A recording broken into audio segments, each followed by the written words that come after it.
It's the kind of thing we need to see at Vitality. Yeah, and if you have a new jungler like Vitality and a new support in there, it's so hard to build that foundation with two kind of rookie players. All right, so as we get into picks and bans, the Shen's taken off the board for Vitality, but the Varus actually banned over on the red side, so G2 removing that very quickly from the pool.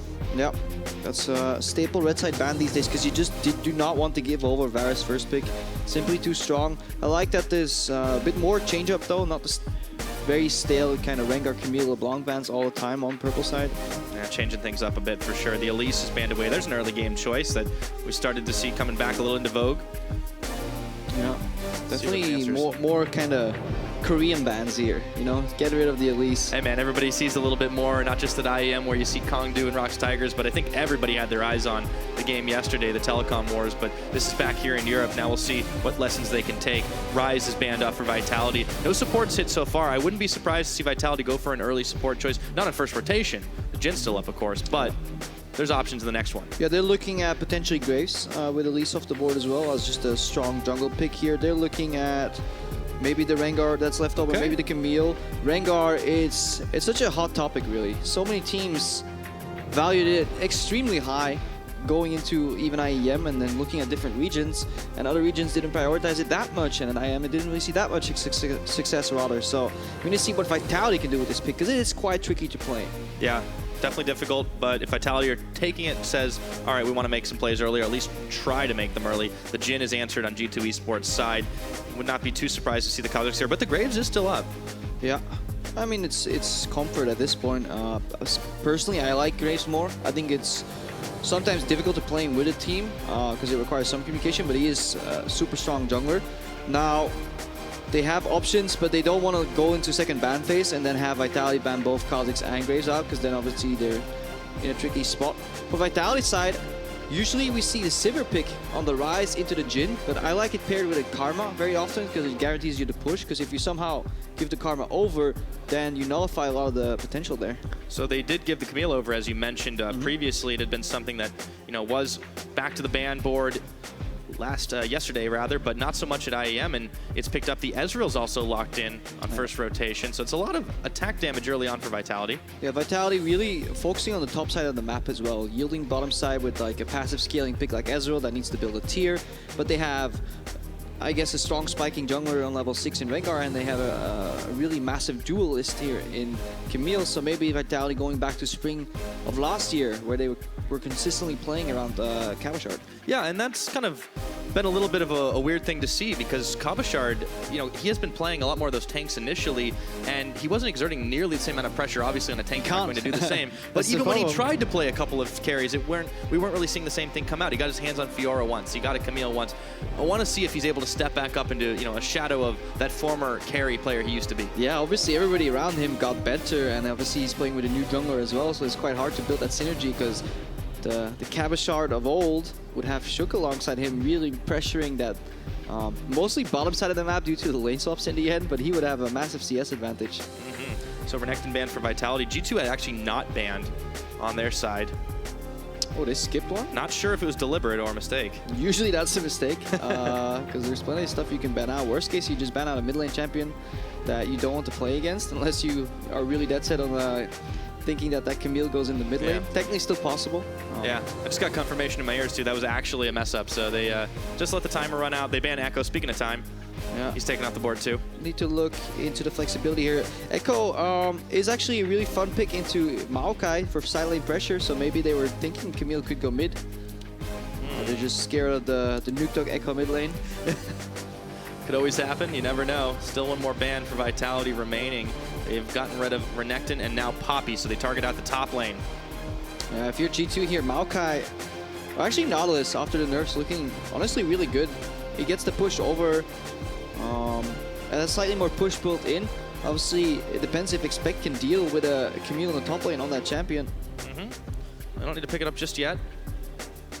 G2 eyeballing their mid. Will PerkZ take the Syndra blind now? I think you should wait for counter pick on mid lane and just locking that tank into the top lane. Because you have to imagine, yes, they could flex the Camille to mid lane, but what are you really going to counter pick top? Nautilus right now is just so strong, slightly risen above popularity of Maokai here, and he also just brings tankiness and CC and engage right now to the G2 eSports lineup, and that's what they need because they drafted a pure combat-oriented jungler. Now they're looking to play it a little safer in the mid lane, which of course gives the tell-all that this Camille will definitely be going up to the top as expected. We get the Orianna lock-in for Nukeduck, and now the last question remaining is what does AoE take? He's only played Nami so far on this stage. They have two very interesting ball delivery systems in place. One's a kitty cat, the other one is one of the more broken champions in history of League of Legends in Camille. They can do it very well. I like that they pair it with Lulu from a comp point of view.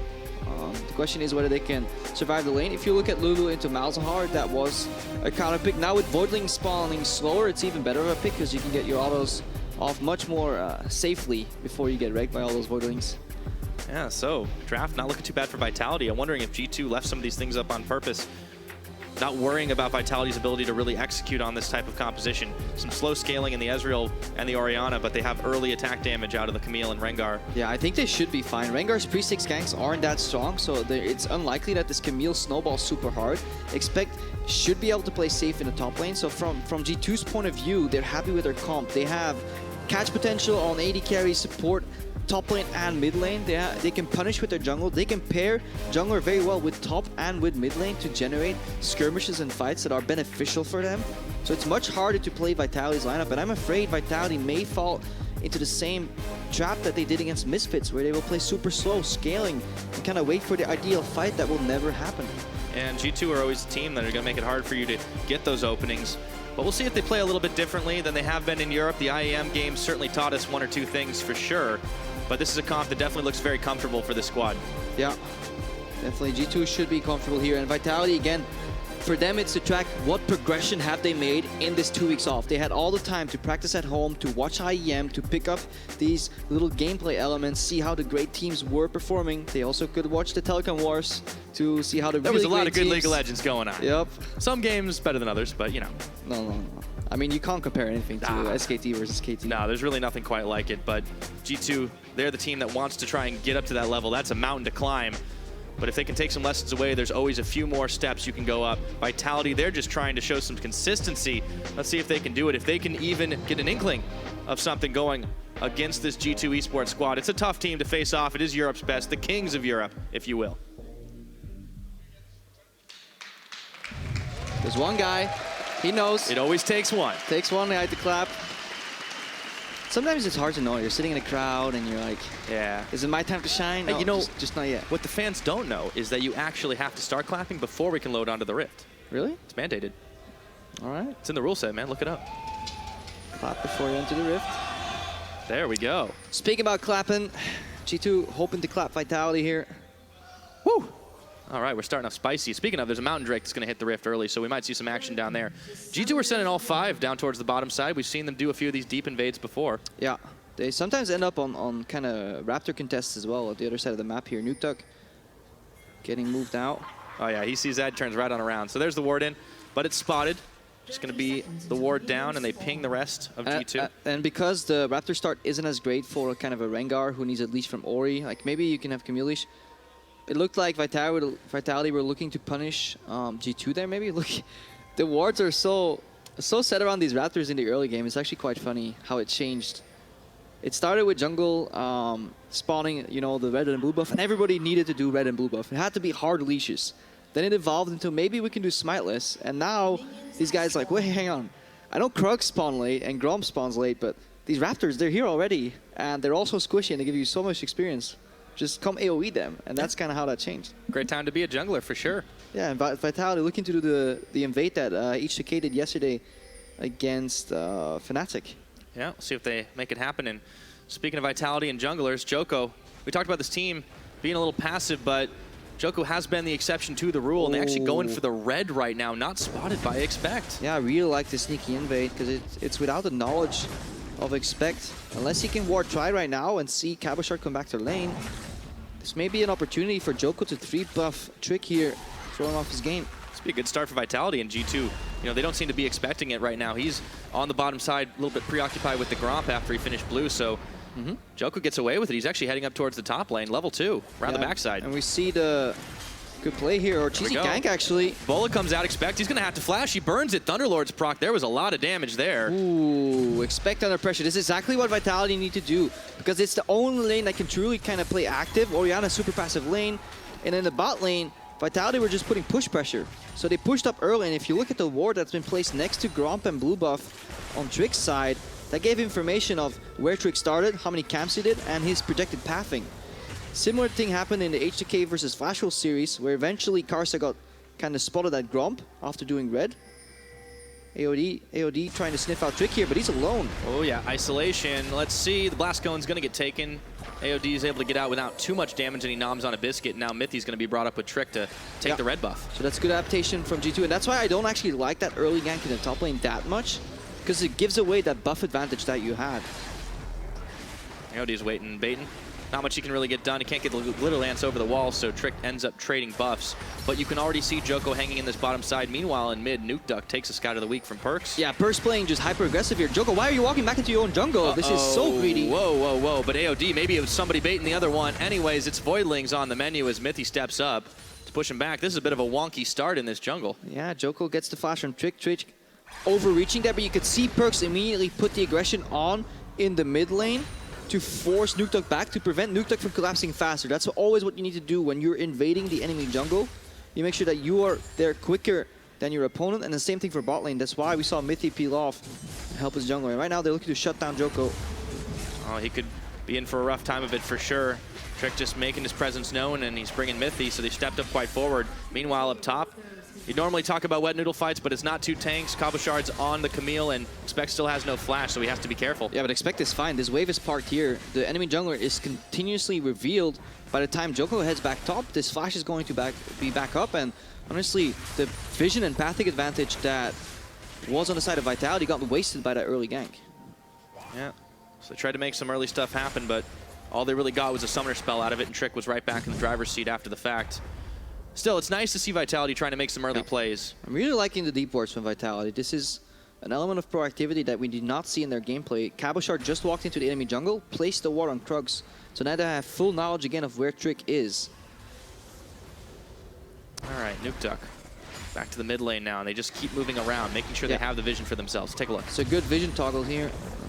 Shows you just how easy it is right now for Vitality to play. Djoko, he could, if he was stronger than Trick, he could contest him on Raptors. Remember, Trick used his flash here, and he may want to do exactly that.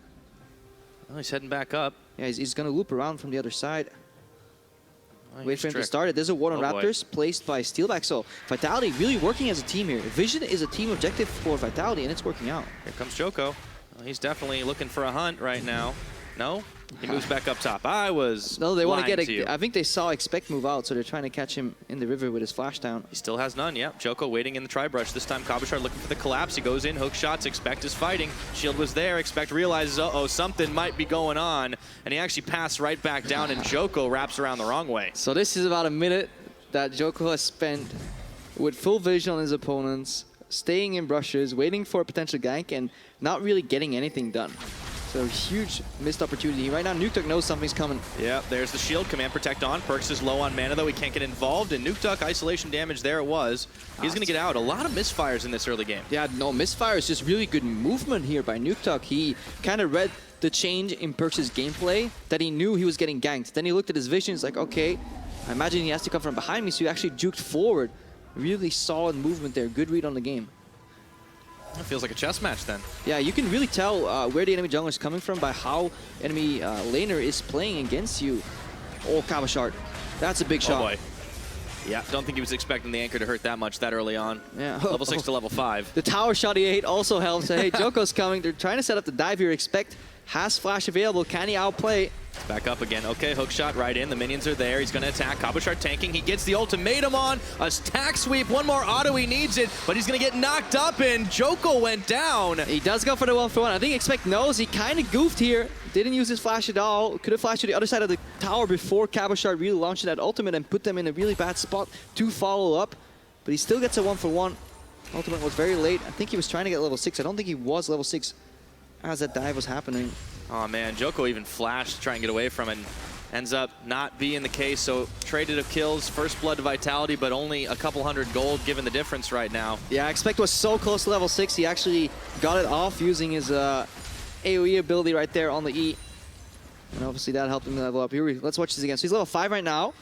So now he has to decide, do I flash here, maybe here? I think if you flash under your turret right there, and then Cabochard hits you, Djoko will be in such an awkward spot here.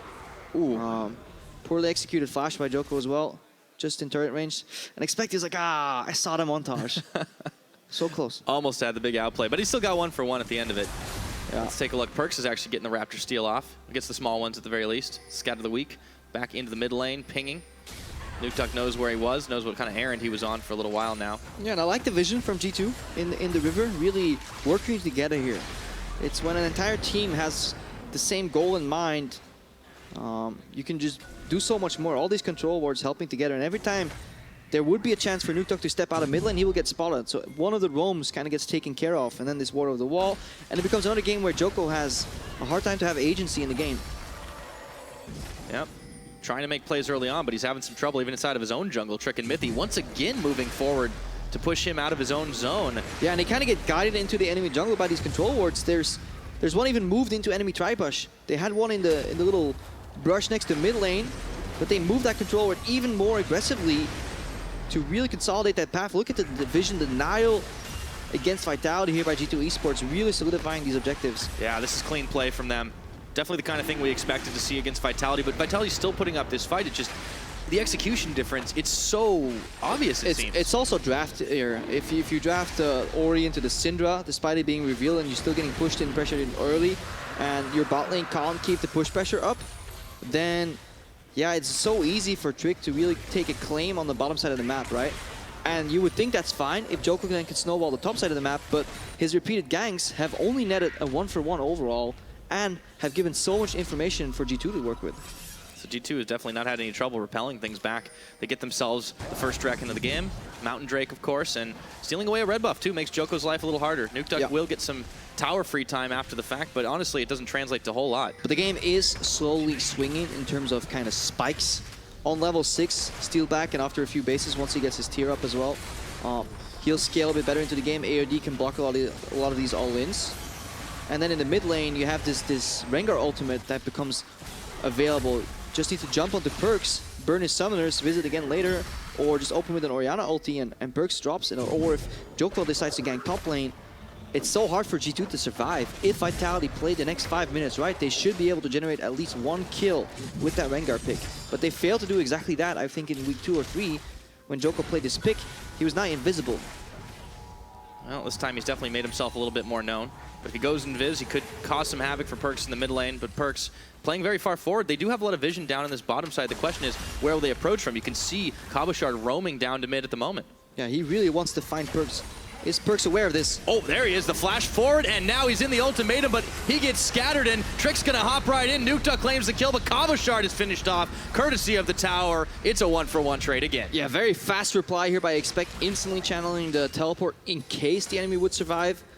There's teleport advantage right now on the map for Vitality, so this is a really good configuration. I really like the roam from Cabochard. It was almost a massive outplay, because at the end of the E from Camille, you can carry over the knock-up if you flash on somebody. He was super close to stunning PerkZ right there. There we go. That was definitely something impressive to see. Let's take a look at it one more time. So you see PerkZ flash, and obviously Cabochard wants to flash after. I think he could have nailed that one if he kept traveling a tad longer on the second part of his hook shot. And obviously, Djoko ended up wasting his ultimate as well in that exchange. So really right now, the goal for Vitality is to either really fight against this deep vision in the red jungle, or go topside again, snowball Cabochard, and then use his teleport advantage to maybe make a play somewhere else. See if they can make it happen. Clearing out the vision here, Nukeduck and Djoko, they're able to get it done, and Trick was away. I mean, they can aggressively contest this, because if Expect shows in the top lane, then Vitality can force a 4v5 on the bottom side of the map super easily.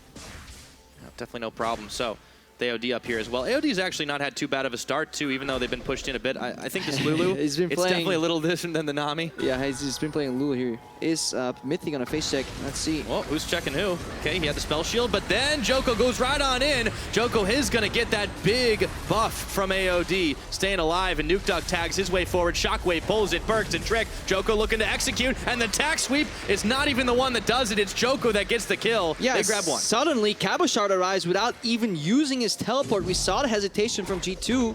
Mithy kind of needed help face-checking that brush, but as G2 were kind of organizing to help, they were just caught off guard. Totally did not expect this aggressive playstyle from Vitality. And they keep on going. They look for Trick. He's going to have to flash out. Ooh, the Thunderlord proc from Djoko, it looks like. No? Might have been the Orianna. Anyways, it's going to let them grab themselves a little bit more time on the tower. And yeah, Vitality's starting to pull the trigger. Djoko at the front line of it all. It's nice to see him definitely trying to make the most out of this Rengar. Expect peels down, and you can see that G2's shot calling is incredibly kind of in the moment, because they could have talked about Mithy needing help in that brush earlier. They didn't pull the trigger because they were so afraid of the CC immunity from Rengar, but they held on too long, and Nukeduck with a fantastic roam there. Oh yeah, and now Vitality can keep pushing forward and try to take the vision away, and at least get themselves some time on this tower. For all the action, we haven't really seen a tower fall just yet at 13 minutes into this game. And you could also see the kind of shift here. The main player right now is actually Cabochard, kind of roaming down into the mid lane to enable things. Previously, the only player getting stuff done in the early game on Vitality was Djoko. He is involved in 30 of their 36 early kills. Like, this guy was basically the crux in the early game for Vitality, but right now, all the members are pulling their weight. We saw deep wards on camps, we saw pings come out, we saw Cabochard pressure his lane and then move out. Yeah, it's a nice change of pace for Vitality. We'd seen them, honestly, kind of not act with the vigor that their name would imply, but this game is very different. And even though they don't have the hugest of gold leads, they have the pressure advantage, and if they can keep on pushing it, they can get that outer towers knocked all down, get themselves some map vision. Yeah. G2 could be in trouble. But you can see what they've done already. They've cleared out those 4 pink wards, which now allows Djoko to kind of roam into the river. Mithy has no sidestone wards whatsoever, which allows Steelback to play hyper-aggressive.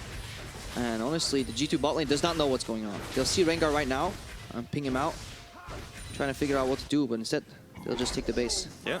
Matching on CS now, Steelback and Zven. Steelback on that Ezreal is going to be waiting for quite a lot of time before he's going to get scaled up, and Djoko keeps showing face down bot, even with the ward there. Yeah, they can just hard dive bot lane right now, because look at Cabochard, he's peeling away because he has teleport available. There's ball delivery and Djoko. I think they should just pull the trigger right here if you're Vitality, but they're hesitating. Well, they're thinking about it. Speaking of balls, PerkZ is looking to throw a couple Nukeduck and Djoko's way. Yeah, I think they don't have the accurate timer on the teleport. There was a small window where they could do it, but they let it fly by. And now Expect has teleport, which allows G2 to kind of combat these movements much easier. Yeah, but on the plus side for Vitality, there's Trinity Force completed for Cabochard. He's going to hit that spike right about now. Still waiting for Orianna to complete items. In the jungle, it's pretty much been evenly matched. So Vitality, it's not translated into huge gold just yet for them, but they are on the push. Yeah, Steelback has to be careful. If he kind of plays too far forward compared to his support, all it takes is a flash from Mithy to really just lock him down. Flash into Nether Grasp, into the Deadly Flourish, which then keeps you locked down into the silence from the Malzahar. Yes, Lulu can buff your HP, but you will lose that trade really hard. Yeah, we've definitely seen a lot of those highlight plays. Trick is going to be making his way into the Vitality jungle, clearing away the control ward. He's got PerkZ and Mithy at his back. And this hyper-extended laning phase in the bot lane, both AD carries sitting over 1,500 gold. Especially Steelback right now is almost on 2K. It means that nobody has vision. All these sidestone wards have been placed and expired right now. Easy peasy dragon take right now. They just take the Blast Cone Express to go grab it, and there's really nothing Vitality can do with their jungler sitting closer to the mid lane. The observers just showed us, they're telling us the Vitality story, so that there was one element of proactivity, but to really keep the tension in a game, you need to base often. Why? Because you need more wards. You need vision. Vision is the first objective. The Vitality is letting that slip. They let the tower slip too. Yeah, they had some pressure. They could have based much earlier. Like, how many moments did we see G2 bot lane catching the wave under their turret, where Steelback could have based an AOD, but they told themselves, nah, one more wave, it's fine. I just want my item spike. I want to get my Muramana and my CDR boots and my longsword. Why don't you base a little earlier, get vision advantage, and then you don't get the dragon snuck on you. Yeah, it's not the first time it's happened too. They've lost out on not just that Ocean Drake, but also a Mountain. So Vitality seems a little greedy to stay in the lane, try to keep themselves farming up, and it's kind of bit them in the behind. Yeah, definitely. And so often we talk about Expect The weakest link of G2 Esports, is he going to fall behind against this kind of stellar top laner in Cabochard? I mean, he got like 5 steel links and there's 1 made of iron. I don't think it's too bad, right? It's definitely not too bad, and he kind of caught up. His early flash got bombed. Yes, Cabochard roamed a few times, but every single aggressive play from Vitality, bar the one around the blast cone, has kind of resulted in a 1-for-1 trade. So it's not as efficient, not as refined, but there is progression, and that's exactly what they're looking for, especially if you look at their schedule in the coming weeks. Absolutely. Vitality, they're going to have some much more winnable matches. I mean, we talk about this game being pretty even altogether, but G2 is still the top team in Europe and Vitality close to the bottom. Yes, and we need to stress it's not even just like winnable matches, it's super important matches. Because this team is looking at Giants, Roccat, Origin, and Splice all in 3 weeks as their next 4 matches in the next 3 weeks.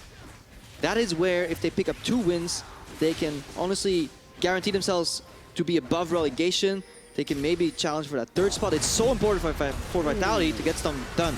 That was a nice attempt, but unfortunately, G2, they were faster on the trigger finger, forcing Nukeduck to flash away. But look at where Camille is. Cabochard on the backside at TP'd. Let's see if they have a second wind. They're looking to re-engage here. They find Zven. Oh, right on top of him. And Djoko hops in. There's the ultimatum. They're going to polish him off. Steelback with the kill credit. Secured now as Trick is limping away, but Cabochard stopped up by the nether grasp. Djoko had the wild growth on. It's a quick 1 kill, but they invested heavily to do it. Yeah, I'm loving it here, and Expect was not part of that play. His teleport is on quite a large cooldown, which means he channeled it, canceled it, and G2 was still stuck. So this is a major communication error on G2 side and a massive punish from Vitality. This sense of proactivity, this sense of action, just wanting to win, the desire to win, it's finally there for Vitality. Yeah, it took them 18.5 minutes. Okay, they showed a little bit more early. I might not be completely fair there, but PerkZ pushing on the mid. They had Expect pushing on the top. Nukeduck has stopped up for a second. PerkZ is chasing him down. He's got Mithy at his back. Nukeduck overstepped his bounds. He's got no summoner spells, and Mithy gets the final shot with Voidlings. Meanwhile, up top, they will secure a tower. It's Vitality,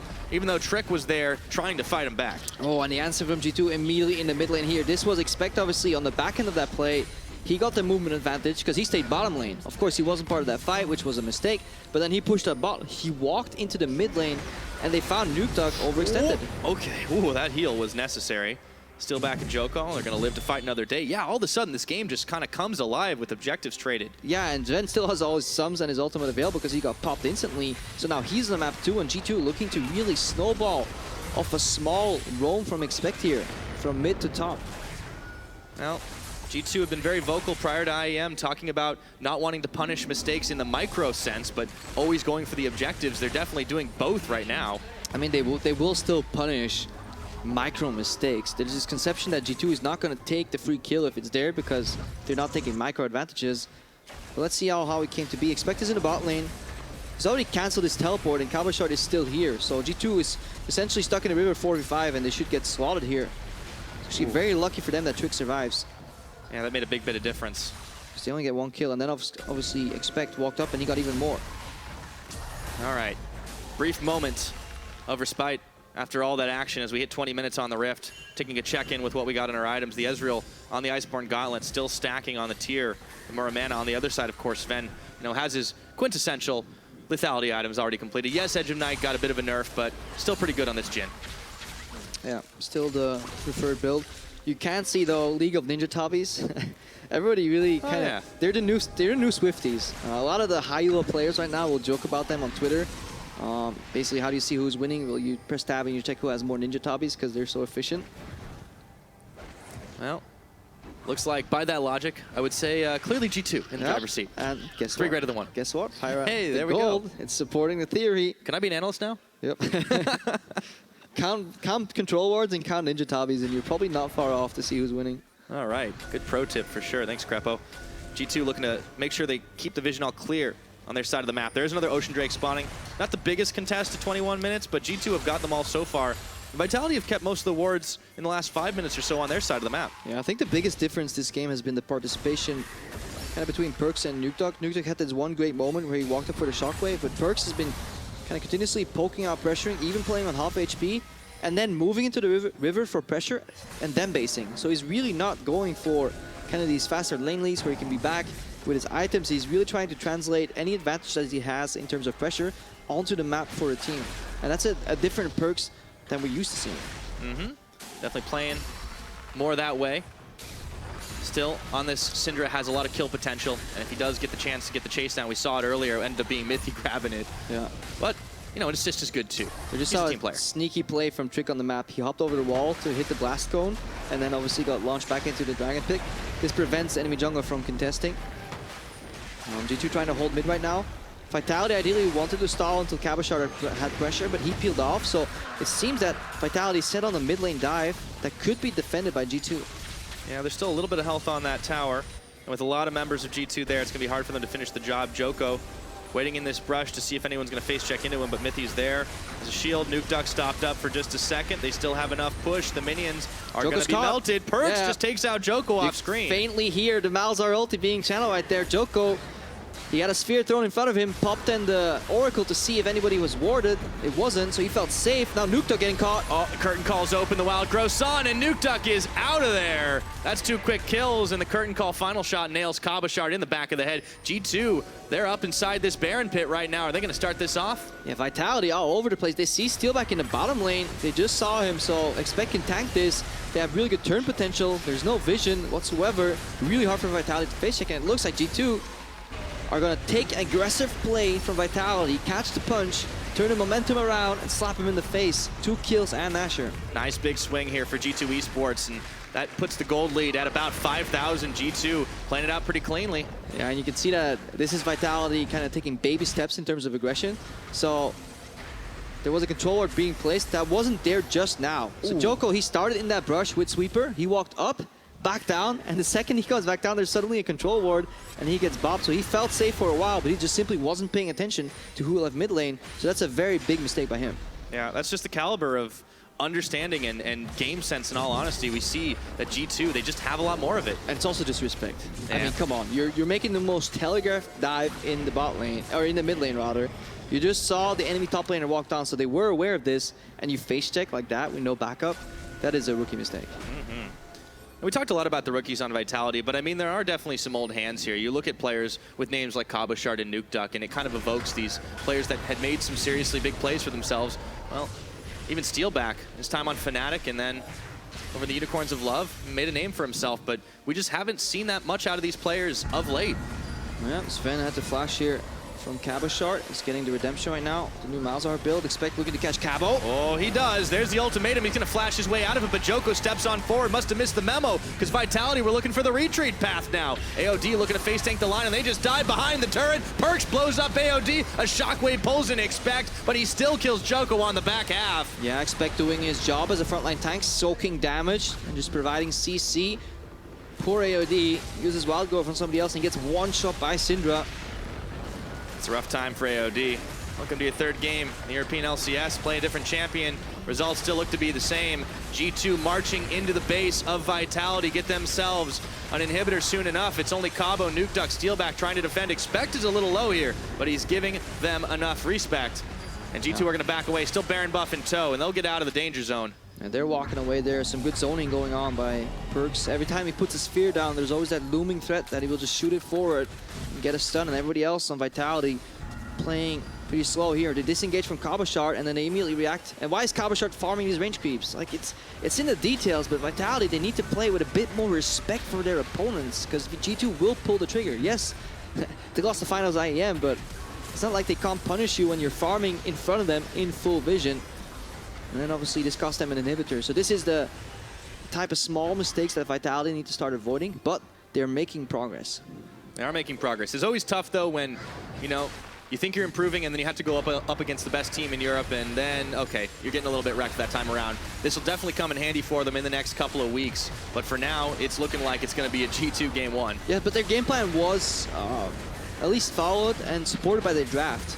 They had a passive bot side, they had a snowbally top laner, they early ganked for him, went there again, then they tried to leverage that advantage by sending Cabochard to mid lane to force picks. Yes, they need to communicate better when they contest vision. Yes, they're overextending at times, but this is a lower ranked team in the LCS. We can't expect greatness from them. We just need to see growth.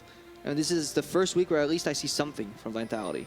Yeah, Vitality looking to cultivate it, improving on those basics. Maybe need to play with a little respect, as you said, against this G2 team, but you know, as far as they're moving the snowball forward, it's still 8,000 in the lead to them. 26.5 minutes. They're looking to finish the job the easy, clean way. You go top, well, now it's time to go bottom. Split the opponent. Make sure they can't get involved. Send in the tank, man. That Nautilus, so beefy. Doesn't even care about Orianna. Frozen Heart has some magic resistance. All he needs to do is hook Nukeduck and then soak the damage from the other part of the team. Definitely playing it well.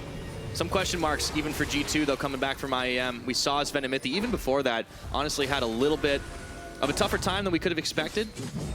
Yeah, you could almost say dip in performance, but obviously they're not going to show that much here. I think you could definitely say that. Definitely a dip. I mean, these guys were undeniably the best in the West at one point. Then there were, I mean, discussions, are they the best or top 2 or top 3? But right now they're definitely faltering. They're getting solo killed in lane sometimes. We see Mithy kind of hesitate on that check, and it's not necessarily a gameplay mistake. This all lies in communication and planning. When you can tell your team what you're doing a minute in advance or 30 seconds in advance, they can cater their lane states around that and then help you with your task. Yeah, a lot of it, honestly, there's a lot of little tools you can do here and there. Pinging? Mentioned about, yeah, pinging is a really important thing. It's the kind of thing that we saw happening from the eventual winners of IEM, the Flash Wolves, pinging every single time. They you should watch their games and just on mute and then try and follow their shot calling just by watching the pings. And G2 are actually doing it pretty well their game. Constantly telling each other right now, this is the brush I'm going for. There might be a ward here, back me up. Okay, V pings if it's kind of dangerous. Even as simple as on the way pings, when you come back from base and you just ping on the way to a brush and you just tell your team, this is the brush I'm looking for. I'm going to put a control ward here and I'm looking for deep vision in these 2 brushes. That tells your mid laner, oh, okay, checks the map. I have about 20 seconds until this guy's here. Let's slowly start pushing right now. I'll tag along, get the vision because it benefits you as well. Because the deeper the vision, the more you see about the enemy jungle pathing, and that allows you to play aggressive and passive at the right time. Gives you a lot more versatility in the playstyle. G2, they're just getting all the dragons this game. Since they own the map right now, it's an easy peasy pickup on the Infernal. And it could be another one. Oh, and some Mountain coming up, excuse me, if they even needed to end the game. Yeah, I don't think they do. They have 4 dragons right now. Pretty good spread. And honestly, they're just waiting for the next Baron Nashor. They don't need to force for another inhib. They know on next Nashor they can probably close out the remaining inhibitors. And they're just systematically destroying all the vision. This is pretty deep for Mithy. You can actually get caught here, so he has to be careful. Looks like he's safe enough to clear it out. AOD wasn't going to face check outside of his own base at the moment. Speaking of Baron. Zven solo pushing versus a Rengar. This is G2 taking liberties with the state of the map right here. He was all the way up to the remains of tier 2 turret against a comp that has Camille with teleport and a Rengar. You have to be really confident in your sweeping of wards. Yeah. Don't do that.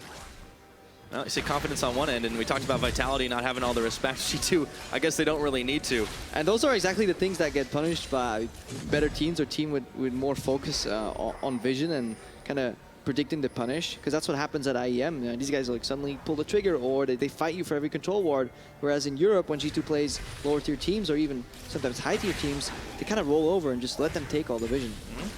Well, Vitality, they definitely had some lapses, but it didn't seem like they were keen to completely just give everything up this game. The early game plays, they tried to make some. Just got turned around a couple times. Is G2 making a play here? Expect coming in, knocks up Steelback. Right onto him. Okay, they stop him up for another second. Mithy flash forward, instant nether grasp, and the ball comes down. Steelback moving away. Expect, though, he looks like he's caught. His Vitality are looking to shuffle their way around the side. Djoko looking to hunt down somebody. He finds Zven, throws the bullet, true shot, barrage, nails Mithy and Trick, and that is only going to tickle him. For now, Steelback and AOD limping back to base. Ooh, so much time spent under CC there for Steelback, and he didn't go down, so this is great. He was almost wishing he built the QSS second. But we gave him so much flack for that in the past. Right now, Mithy. Oh, Shockwave pulls him in. In comes Cabo. Maybe this is the chance they're looking for. Tack sweep dodged out. In comes Djoko. Looking for PerkZ. He doesn't go down. Just flashes outside of the range. Barely making his escape with Vitality on the charge. Pyra, so unfortunate for Vitality right here. They should have killed PerkZ right there. What a really good combo. And again, hubris from G2 eSports. Mithy is solo clearing wards, fully in vision of the opponents who still have cooldowns. He just gets blocked. Finally, Vitality are able to crack that outer turret in the mid that gives them a little bit of gold. That's only their second tower of the game, by the way. And yeah, G2, they had all the cards this time around. To think they got caught like that, that's surprising. Yeah, definitely. Really just not communicating. Look at where Mithy is. Why is he here? He's like, guys, hello? Oh, never mind. They actually have ultis. And then Cabochard. PerkZ should die here. If AOD just flashes and does EQ on PerkZ, PerkZ is dead. And that means that Cabochard and Djoko can chase, and then Trick dies as well. And then suddenly Baron may even drop. Like, it can actually snowball that hard. A little bit of hesitation, it seemed. Djoko was actually more keen to just flash out of there, assuming they'd be able to get down PerkZ, but a very close call. It only ended up being the one kill there.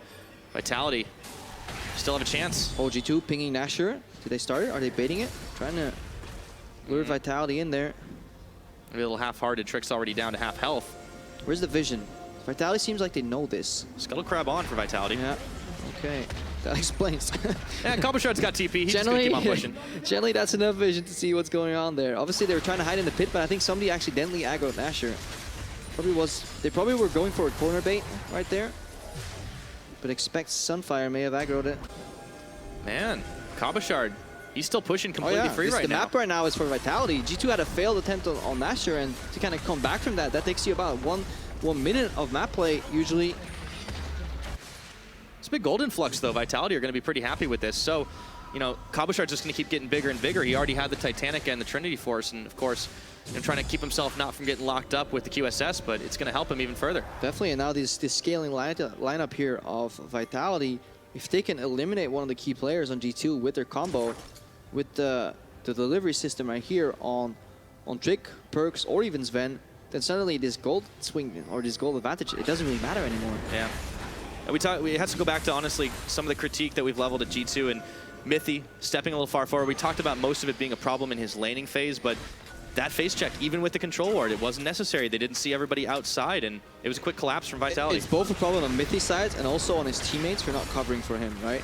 So QSS used on Steelback. Now Djoko's getting engaged on. Vitality need to answer. Oh, he goes in. That's a big shockwave, but they already blew up Djoko, and Nukeduck is going to follow him to the grave. Redemption comes in, and G2, they're looking for some redemption after that last fight, and they will get 2 for none. Cabo is trying to change, and he takes down Zven, but gives his life. And that's exactly the problem. This fight could have been good if Cabochard was here, but he ends up going 1 for 1 and loses his Guardian Angel.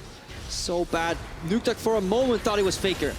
He saw the flash shockwave on 4 people. He wanted to highlight reel, but this time there was a Nami ulti to follow up. There was nobody locking them down. Should have picked Nami. Okay, well, yeah. Today we learned. Challenging the Wolf. 4 members now on the Baron. It's only Steelback and AOD that could attempt it to try and push back G2, but that is some slim odds if I've ever seen them. A couple of Mystic shots flying into the pit, but there's a smite to contend him with. Steelback going around the backside. That'd be a hell of a miracle steal. They're getting low on this one, and he sends it. No. Steelback's also not the player to then shift in and try and kill somebody, right? This guy's gonna play a max range of the fight, throw out 2 Qs, and then get caught. This is like typical Steelback right there. He saw the montage too, unfortunately. I mean, just try and snipe 2 players. Shift aggressively onto Mithy. Vitality have had a hard time around that Baron pit, but they've had a hard time in general in the European LCS. Let's take a look at this fight and how it went down. Yeah, disengage here. Djoko getting sold. Nukeduck going in immediately. And that is a bit of the problem. Like, look at how far Cabochard is there. Like, if actually Nukeduck has some more patience and he waits slightly longer and they arrive at the same time, imagine if Cabochard has this ulti plus Nukeduck has his shockwave on top of that. That could have been a wash, even 4v5. That's something to be said for burst damage. They're going 1 by 1 right now. Yeah, that's coordination. They're just not having it. So even though Vitality have been able to turn a couple of fights, a couple of picks on G2, the game is still firmly in the latter's favor. We are 35 minutes into this game.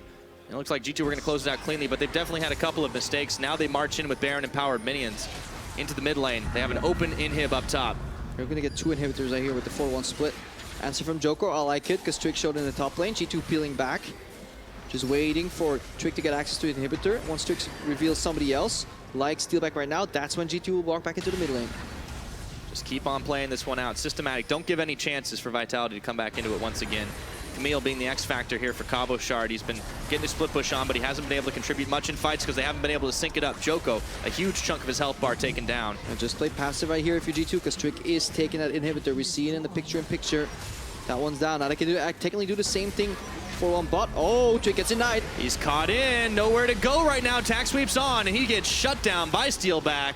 Polishes off that last kill, and a shockwave pulls and expect only tickles him for a second, but in goes Cabo. Wild grows on, but he's still taking way too much damage. PerkZ just annihilates Nukeduck, but he gets returned on. Steelback playing the hero in the back half, but G2, they're still pushing on here. AOD's caught, expect goes in, the anchor, the double kill for Zven. They take down the turret, the curtain call comes up, and it's gonna be curtains for Vitality. 1 more kill, looking for Djoko. He is the last man standing in the Vitality base, and not for long. Yeah, very well fought fought team fight by G2 eSports. PerkZ finding Nukeduck right there, removing him entirely from the fight, punishing that really, honestly, over-eager engage by Cabochard. He was so happy that he caught Trick, gave him the bug splat out of the air, denied the leap, but then it was just too deep from Vitality. Too deep and too little too late. They get punished. G2 eSports will close this one out just shy of 37 minutes on the clock to take a 1-0 in the series. And golf claps come out, and I think they're appropriate. The audience was just waiting for the Nexus to explode, but no. This is what G2 need. They just need a win right now, hopefully 2-0. A relatively clean game. You could argue there was some mistakes, but you could see how much they were playing together. They were very scared of Djoko picking them off, and Cabochard was repeatedly giving opportunities to put split push pressure and then disappear into Fog of War. So against a better team, G2 could have definitely easily lost this. I think they know that too. Yeah, I think they know that. That's why they shouldn't be happy with this win. A lot to think about heading into the next game. But yeah, they gave a lot of powerful picks over too. I mean, that does seem to be a part of it. Djoko did what he could to make the most of this Rengar early on. Some micro decision-making problems from him. Some lack of respect from the Vitality side altogether. Yeah, you can definitely debate whether he should level 2 gang top there or go for kind of a jungle advantage. But early on, I like what Vitality were trying. It seemed like they came in with a goal. They were trying to execute it. G2 obviously played well. They played like one of the better teams in Europe. It's obviously, we're just very mindful of them and their misplays at times because we want to see them get better. Well, we'll see if they can. Now, we're going to go ahead and send it over to the analyst desk for a closer look at game number 1.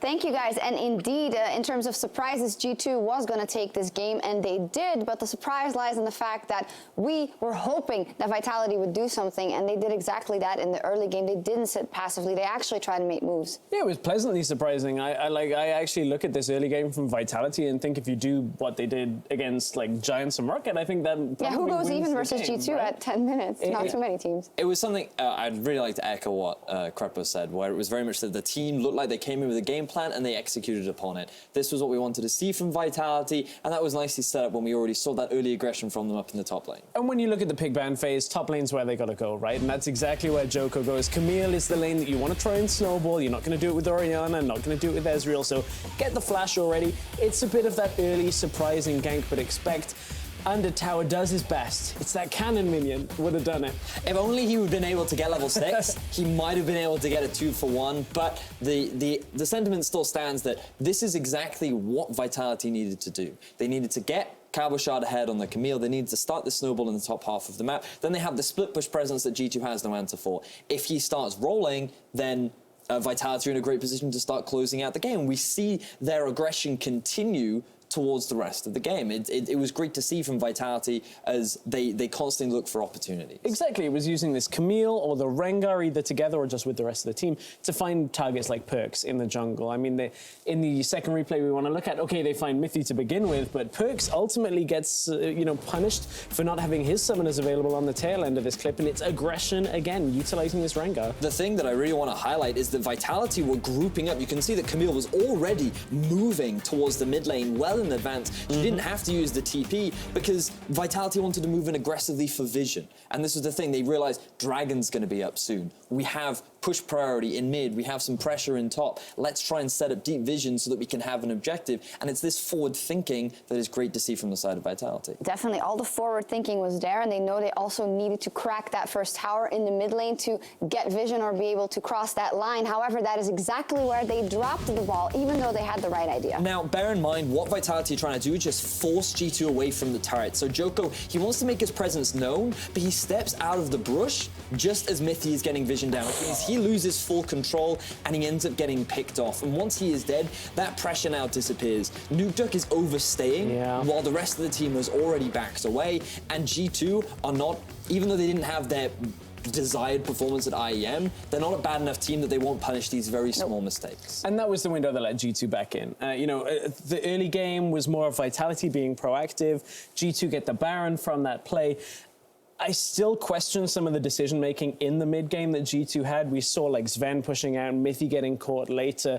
And when you're kind of getting aggressed on, not aggressed on, but, you know, having a Rengar jumping up to top lane early game, then you're making mid-game decisions. This isn't a clean and crisp G2 that we would come to expect. They still handily close this game. I don't want to take anything away from them, but still, there are these areas that the better teams are going to start exploiting. The better teams here, but then it was Vitality, obviously, that only got the advantage but wasn't able to clean it out. Who are those teams, if you look at Europe, that will be able to stop them? I think Misfits H2K right now looked so good yesterday that I think H2K wouldn't let G2 go past them again a second time. I think next week in particular is going to be the most exciting because when we have Misfits versus H2K, we're going to have a really good indicator of what a team that's just come back from IEM versus a team that's been prepping hard during IEM. So I think that that'll be a good indicator as to whether or not G2 are leaps and bounds ahead of everyone else. But I really want to echo that sentiment, which is very much that there were these points from G2 where they could have been a little bit crisper, could have been better in their decision making. And I think that they did drop the ball a little bit in the way in which they executed and tried to force plays where they didn't have to. And that did give windows for Vitality to come back in. It did, and not just a window for Vitality, it also makes that they can have a better feeling going into game 2 and maybe put up more of a fight. But will it be enough? Do you see Vitality taking another game here, or will it be G2 either way? I think that G2 still have firm control over the series. I think that the skill gap is still a little bit too big, but what we're seeing from Vitality is promising, especially when we look at their forward schedule. I still think there's a lot to debate over with G2 right now, but we don't want to take too long over that. So I agree that G2 are looking so strong right now. It's going to be a 2-0. They do. Well, G2 have taken game 1, but Vitality did show some much-needed fight. We'll see what happens in game 2 after the break.